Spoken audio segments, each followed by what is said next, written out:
Audible for Follow Your Heart, written by Anna Johnston, read by Anna Johnston and Michelle Barber. Chapter 1. Rachel. Laying here in bed, I feel so lost. Yesterday, I found out that my boyfriend's ex is a model. The look of horror on Chris's face after I backed away from him. He tried to grab me, but I ran.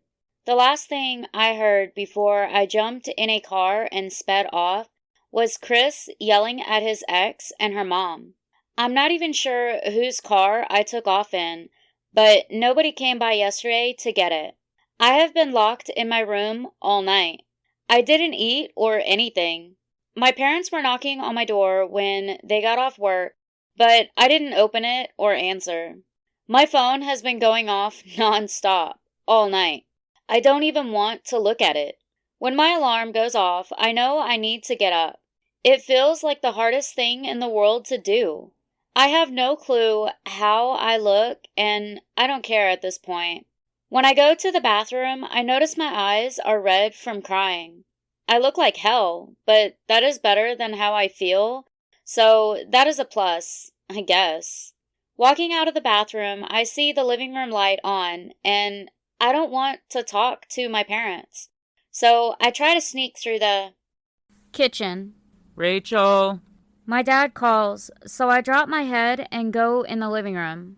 Are you okay? My mom asks, but I don't answer or even lift my head. Josh called Chris. I turn and walk out.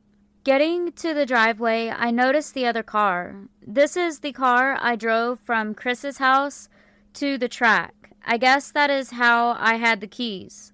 I make sure the car is locked and go to mine. Sitting in my car, I start to cry again. I don't want to go to school today. Pulling myself together, I start the car and notice my dad walking to me, but I don't want to talk, so I ignore him and back out. When I get to Liz's house, I hear my phone again. I look at it to see I have so many missed calls and texts from Chris. I also have texts from Liz, James, Bethany, Mom, Dad, and Josh. I don't want to read any of them, and as another text from Chris comes through, I shut my phone off and throw it in my bag, just as Liz walks out of her house.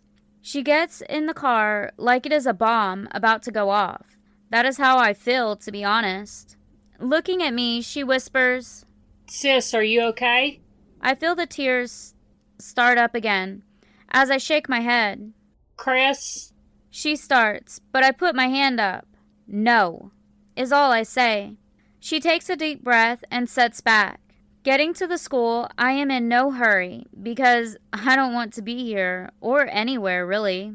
I hide my face behind my hair. I look at the ground as I walk to the field. Seeing shoes step in front of me, I try to go around, but they step in front of me again. I get so mad, I shoot my head up and wish I hadn't. Chris is standing in front of me, but I thought I was a mess. His eyes are red like he has been crying. I can tell he didn't sleep either. His clothes look like he hasn't changed in a week, and he smells like it too. As he lifts his hands to touch my arms, I notice his knuckles are busted, like he was in a fight. I step back away from him, and he drops his hands. Baby, please. Chris whispers, and it sounds like he is trying not to cry. As I take another step back, Chris goes to take a step to me, but he gets stopped by hands on his shoulders. Get off. Chris grits, and I notice Max is behind him. As I start to hear talking, I look around to see everyone starting to circle us. I duck into the crowd and run to the locker room. When I get inside, I don't try to change. I don't want to. Why does it bother you so much? Liz asked me, but I don't have an answer. I have asked myself that question so many times since yesterday. As Coach walks over to us, I look at her. You okay? She asked me. I wish people would stop asking me that, I whisper. Liz can take over today. Why don't you just do laps? Coach says, so I nod. I manage to get my workout clothes on, But as I walk out of the locker room, I notice Chris, Max, and Josh leaning on the fence. Liz pulls my hair up as she whispers, I'll handle it. Crisp. Leaning on the fence, Liz starts to walk over to us as Rachel starts to run. Chris, you need to leave. She says, but I just look at her. Why is she upset? I ask her. I don't really know. She won't even talk to me or her parent, but I'm guessing it has something to do with the fact that your ex is a model. She says, putting her hands on her hips. What the hell does that have to do with anything? I have never cared about her, and I still don't. All her and her mother do is fuck up my life, I say, standing up straight. Taking a deep breath, Liz answers, She already didn't think she was good enough for you, Chris, and this was icing on the cake. I drop my head. I love her, I whisper, and don't even fight the tears that fall. I get that, and I know she loves you too, but she needs time. Liz says and walks away. Come on, man, Josh says and points to the car. When we get back to the apartment, I go straight to my room. A few minutes go by before Max opens the door. Chris, you need to shower before school and to get your hands looked at. Lifting my head from where I face planted into my bed, I look at my hands. My knuckles are busted up. After Rachel ran yesterday, I lost it and punched the toolbox in the shop. I spent the rest of the night destroying my shop. I'm not sure how bad the shop is, and I don't really care. I'm not going today, I say. Man, give her time. She is only 16. I'm not saying that explains this, because I have no fucking clue what is going on with her, but she needs time to figure out what she wants.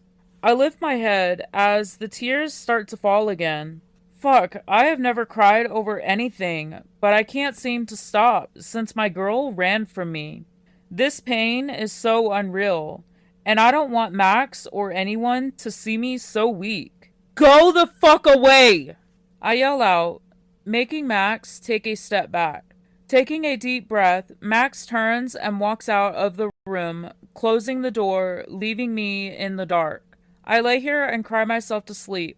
Thankfully, it doesn't take long since I'm so exhausted. Chris, get up.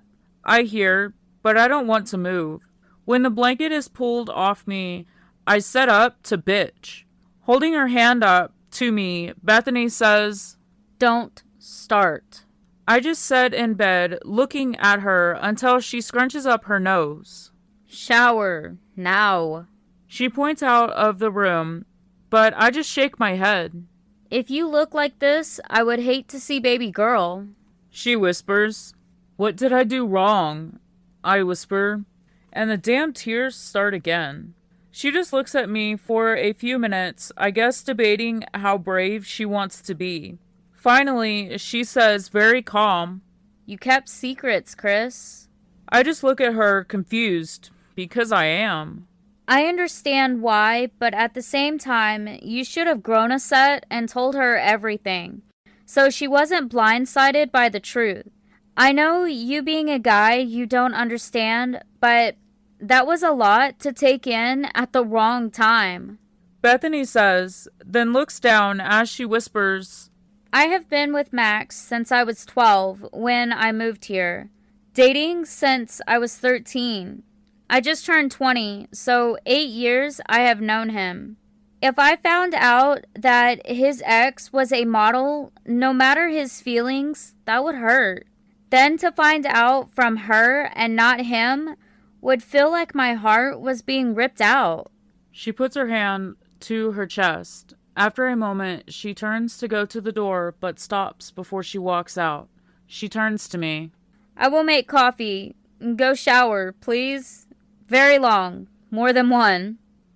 I can't help but laugh at her, making her smile. For real, shower. I will kick Max's ass for letting you go see Rachel like this. She says, trying to talk and hold her breath. He didn't let me. He bitched the whole way there. I whisper, just now noticing how hoarse I sound. He said you were yelling a lot. She tells me. As I get out of bed, she adds, Those will need washed too. Pointing to my bed. I don't say anything, I just go to the bathroom. Once I get in the shower, I hear the door open, then close. I look out around the curtain to see boxers on the sink. I really don't know what I would do without Max and Bethany. I just stand here, leaning on the wall until the water goes cold. Then I shower and get out. As I walk to my room, I hear talking, so I pass my room and stop at the end of the hall to listen. I hope so. I hear Sylvia, I think. I'm just worried about what he will do when he stops crying. Bethany says, and I can hear the worry in her voice. What if Rachel doesn't want to get back with him? Sylvia asks, I feel like my heart hit the floor. Would Rachel really walk away from me over who my ex is? If you think about it, Brittany is no different from Amanda or any of the other girls that say they are dating me. But Brittany being a model seems to be a big deal to not only my girl, but even Bethany said she would react the same if it was her finding out Max's ex was a model. That would never happen, though. The only girl Max has ever been with is Bethany. She may be confused and hurt right now, but she really does love him. Bethany answers, making me smile. What do we do? Sylvia asks as the water gets turned on. What I have been doing for the past 4 years. Make sure he takes care of himself. Bethany laughs. Sometimes it seems like he looks to you and Max more as parents than his own. Her best friend teases. That is what his dad says too. Bethany laughs back. I leave the girls to talk so I can go get dressed. When I walk in the kitchen, both girls have their backs to me. I walk softly so I can sneak up behind them to see Sylvia has her phone out showing Bethany pictures of her and Josh. After a few minutes, I clear my throat, making both girls scream and Sylvia drop her phone. I don't say anything as I go to the coffee pot. Sylvia is cussing me out under her breath as she looks over her phone. Bethany walks over to me and goes to take my hands, but I pull away, so she glares at me. It's me or the hospital. Take your pick. She grits, holding out her hand. With a grunt, I lift my hands to her. Damn, Chris. She whispers, looking over my hands.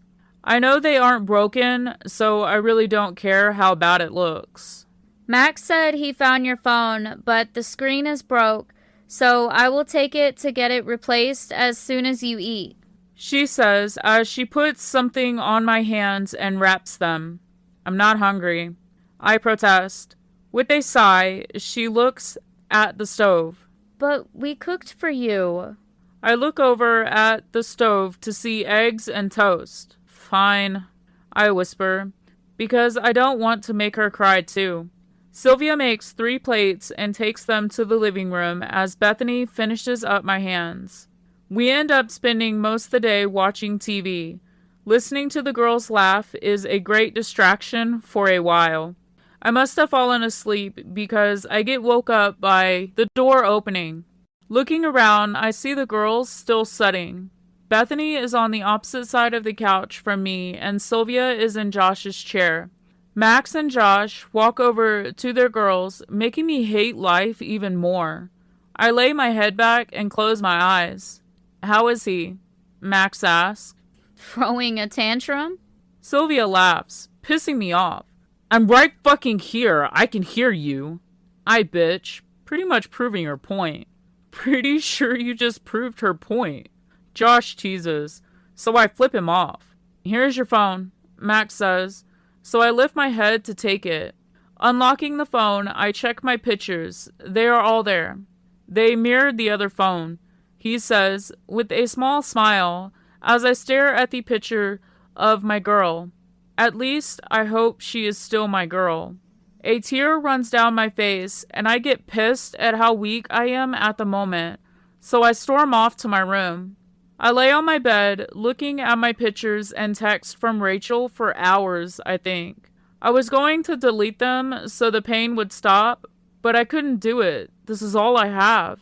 What is it about this girl? She ran from me. Why can't I just forget her? Why can't I stop fucking crying? Why does it have to hurt so bad? If this is what love feels like, I don't want it. At some point, I pass out, hugging my pillow and thinking of Rachel.